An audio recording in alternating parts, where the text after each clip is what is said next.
Hello everyone, कैसे हैं आप सभी लोग। इस वीडियो के माध्यम से जानेंगे कि बीपीएससी टीआरई 3 के रिजल्ट के बाद पूरक रिजल्ट यानी सप्लीमेंट्री रिजल्ट की बात की गई थी।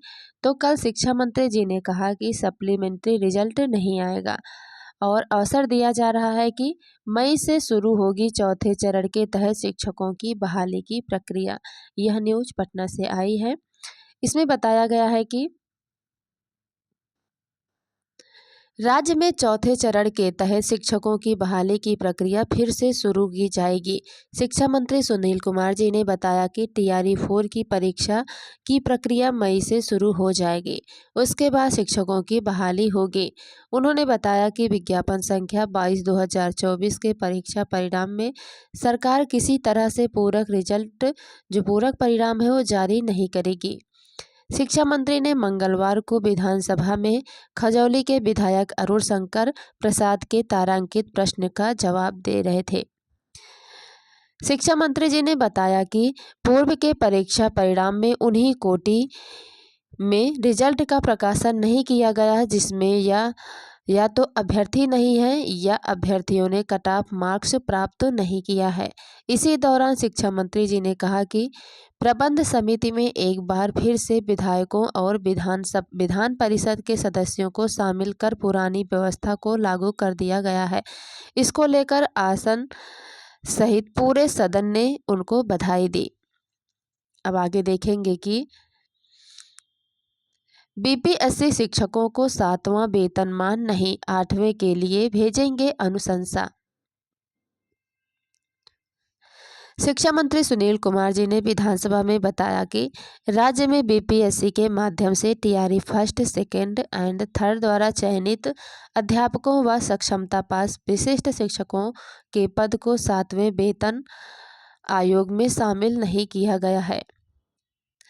उनको वित्त विभाग की ओर से विशेष वेतनमान तय किया गया है।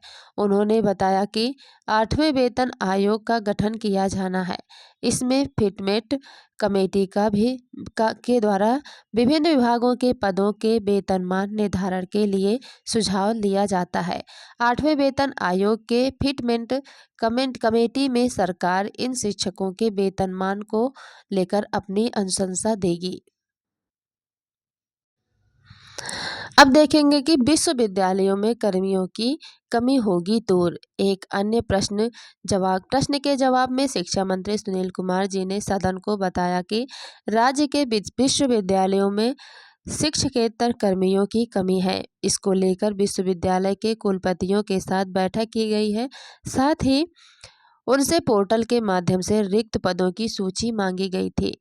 विश्वविद्यालयों द्वारा भेजी गई रिक्तियों में त्रुटि पाई गई है। इसको देखते हुए फिर से सभी विश्वविद्यालयों को रिक्त पदों की सूची रेशनलाइजेशन करके भेजने का जो है निर्देश दिया गया है। और आगे देखेंगे कि इस साल स्वास्थ्य विभाग में 40,000 होगी नियुक्ति। यह न्यूज पटना से ही है। इस साल स्वास्थ्य विभाग में 40,000 नौकरियां देने जा रही है। विधान परिषद में ही स्वास्थ्य मंत्री मंगल पांडे जी ने सर्वेश कुमार के एक सवाल के जवाब में कहा कि इस राज्य सरकार को 2 लाख से अधिक नौकरी देगी। इसमें से 40,000 नियुक्तियां जो है स्वास्थ्य विभाग देगा। राज्य सरकार अब तक करीब 5 साल में 10 लाख नौकरी दे चुकी है। पांडे जी ने कहा कि विभाग ने जेएनएम के 7,903 रिक्त पदों पर नियमित नियुक्ति के लिए बिहार तकनीकी सेवा आयोग को अधिसूचना भेजी गई है। अनुशंसा मिलते ही नियुक्ति कर दी जाएगी। बताया कि बिहार महिला स्वास्थ्य कार्यकर्ता संवर्ग नियमावली बनाई जा चुकी है। इस नियमावली के जरिए नए सिरे से अधिसूचना भेजी गई है। उर्मिला ठाकुर के सवाल पर स्वास्थ्य मंत्री ने कहा कि प्रदेश में चिकित्सकों की कमी पूरी करने के लिए 3,623 विशेषज्ञ चिकित्सा पदाधिकारी, 667 सामान्य चिकित्सा पदाधिकारी और 808 दंत चिकित्सकों की नियुक्ति के लिए अधियाचना भेजी जा चुकी है। महेश्वर सिंह के सवाल पर कहा कि बिहार में जनवरी 2025 तक फर्स्ट रेफरल यूनिट यानी FRU चल रही है। 2016 अस्पतालों में संचालित करना है।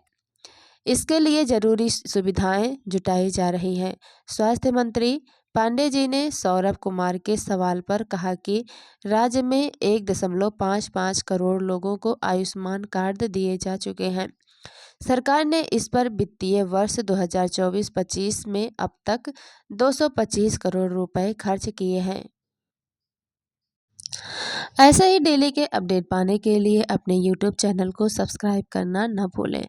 स्वस्थ रहें, सतर्क रहें, जागरूक रहें। धन्यवाद।